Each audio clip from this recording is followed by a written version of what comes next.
L'instant philo.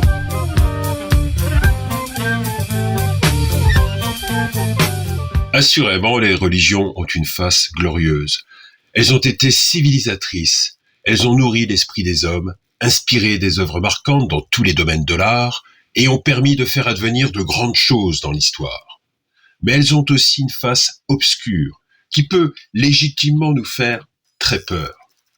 Toutes les religions, sans exception, peuvent en effet sombrer dans le fanatisme et la violence. Les exemples ne manquent pas.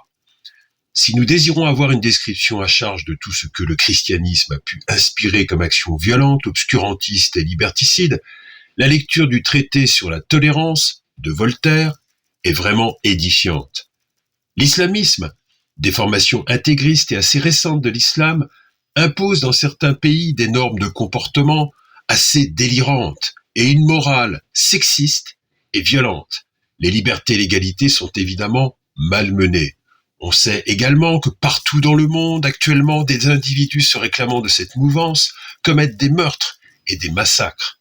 En France, dernièrement, un professeur d'histoire-géographie et des fidèles dans une église catholique ont été tués dans des conditions d'une rare brutalité. À Kaboul, en Afghanistan, des islamistes ont tiré à bout portant, il y a une dizaine de jours de cela, sur des étudiants qui avaient le tort d'aller s'instruire. Au Cameroun, au Tchad et au Nigeria, les fanatiques de Boko Haram, mouvement extrémiste, dont le nom signifie « l'éducation est péché », ont fait déjà plus de 30 000 victimes depuis 2009 dans cette partie de l'Afrique. Il est clair aussi, dans un autre genre, qu'un film comme Kadosh, d'Amos Gitaï, montre que les formes intégristes du judaïsme n'ont rien à envier aux autres formes d'extrémisme religieux. Enfin, pour compléter ce rapide tour des horreurs humaines, on sait qu'en Birmanie actuellement, les Rohingyas sont persécutés. Il s'agit d'un peuple qui a le tort, aux yeux des intégristes bouddhistes, d'être différent et traditionnellement de confession musulmane. Alors, inutile de multiplier à l'infini les exemples.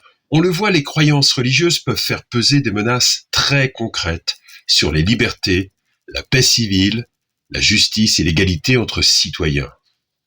Tolérance et laïcité constituent les deux grandes réponses politiques à ces menaces. Elles sont toutes deux des dispositifs qui cherchent à garantir une cohabitation pacifique d'individus ayant des options spirituelles différentes au sein d'une société libre et juste. Il paraît donc indispensable, en ces temps troublés et confus, de nous pencher sur leur sens profond et leurs valeurs irremplaçables.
La nécessité de la tolérance se fait sentir lorsque plusieurs croyances, au moins deux, s'affirment et finissent par entrer en conflit au sein d'une société.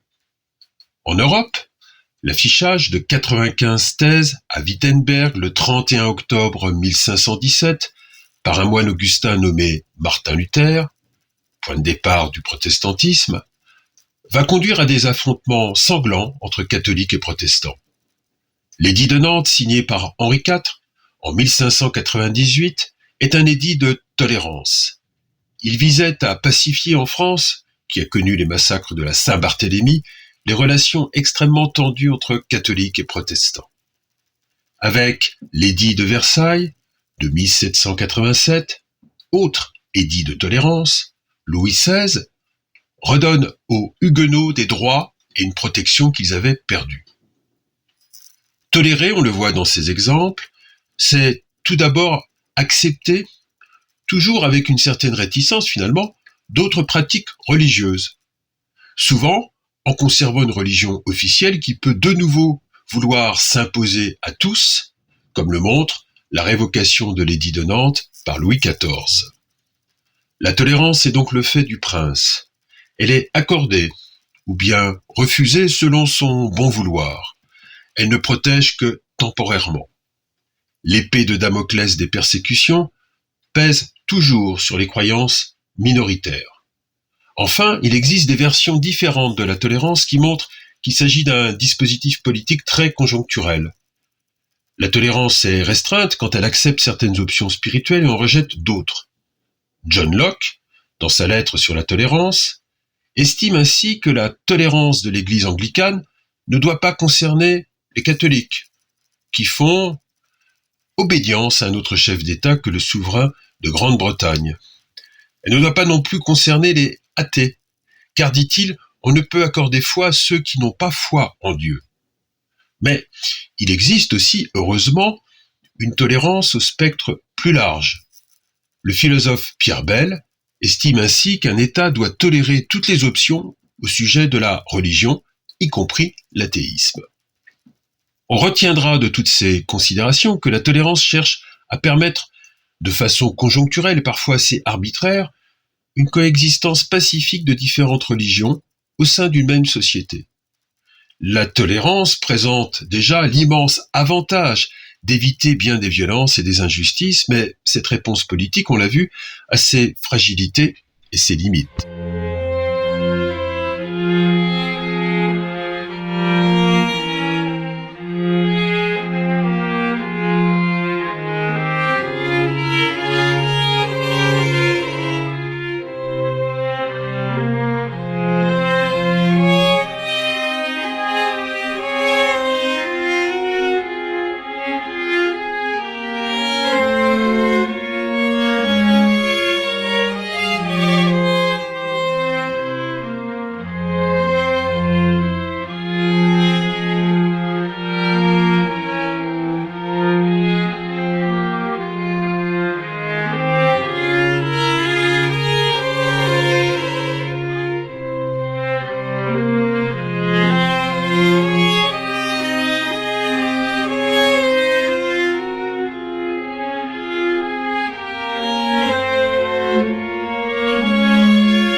La laïcité a également une fonction de pacification d'une société civile dans laquelle des religions différentes doivent cohabiter. Elle va dans le même sens que la tolérance, et même plus loin, car elle est un dispositif politique plus complet, comme on va tenter de le montrer. Historiquement, la laïcité est un principe qui a pu s'incarner dans la constitution de divers pays, y compris ceux où les citoyens sont majoritairement musulmans, comme dans la Turquie de Atatürk, ou en Syrie et en Irak avec le parti Baas. En France, la laïcité est définie par la loi de 1905, dite loi de séparation des églises et de l'État, dont le premier article est le suivant. La République assure la liberté de conscience. Elle garantit le libre exercice des cultes sous les seules restrictions édictées ci-après dans l'intérêt de l'ordre public. On remarque que le texte ne parle pas de liberté religieuse, mais de liberté de conscience. Cette dernière vaut pour les croyances, mais aussi pour les options philosophiques comme l'athéisme. La laïcité diffère ainsi de la forme restreinte de la tolérance. Enfin, conformément à l'idéal de liberté de conscience, Cet article énonce que la laïcité garantit le libre exercice des cultes. Elle ne les interdit évidemment pas. C'est un contresens, en effet, de confondre laïcité et athéisme. Les États laïques ne peuvent être assimilés, sans une grande mauvaise foi, c'est le moment de le dire, à ces républiques socialistes soviétiques qui, à une époque, ont imposé l'athéisme et persécuté les religions. La laïcité, au nom de la liberté de conscience, donne tout loisir de croire ou de ne pas croire aux citoyens, à condition que ces derniers respectent la loi civile et lui accordent la priorité sur la loi religieuse dans l'espace public. Donc, ni athéisme d'État, ni religion officielle. Pour assurer la liberté de conscience, la République se doit de rester dans la neutralité face à la question religieuse. Cette neutralité de l'État et de ses fonctionnaires ne s'applique pas toutefois à la société civile qui ne serait sinon plus libre. Les citoyens ont évidemment la liberté d'exprimer ou d'affirmer leur attachement à telle ou telle conviction, qu'elle soit politique, religieuse ou philosophique, à condition que cela se fasse dans le strict respect de la loi civile et sans troubler l'ordre public. Ainsi, la République française garantit et protège la liberté de culte, mais également la liberté d'expression de tous ceux qui estiment, par exemple, que la croyance religieuse est une illusion. La séparation des églises de l'État est donc un bon antidote contre le fanatisme religieux de tout poil. Avec la laïcité, et c'était déjà en partie le cas avec la tolérance, les religions se purgent en effet du désir de dominer, de s'imposer à tous et de régir les mœurs de toute une société. Les religions évitent ainsi de s'enfermer dans une mentalité plus obsédée par la maîtrise des êtres humains et des choses terrestres que par la spiritualité et le perfectionnement personnel. La séparation des églises et de l'État serait ainsi comme un divorce réussi, et même providentiel, où ceux qui ne faisaient pas bon ménage et s'empêchaient mutuellement de s'épanouir trouvent, sans nuire à l'autre, enfin leur voie. Vous pourrez trouver le texte de cette intervention, qui n'a pas du tout la prétention d'être exhaustive sur un sujet aussi riche, ainsi que les références musicales utilisées, sur le site de l'Association de la Maison de la Culture du Havre. Bonne continuation à vous.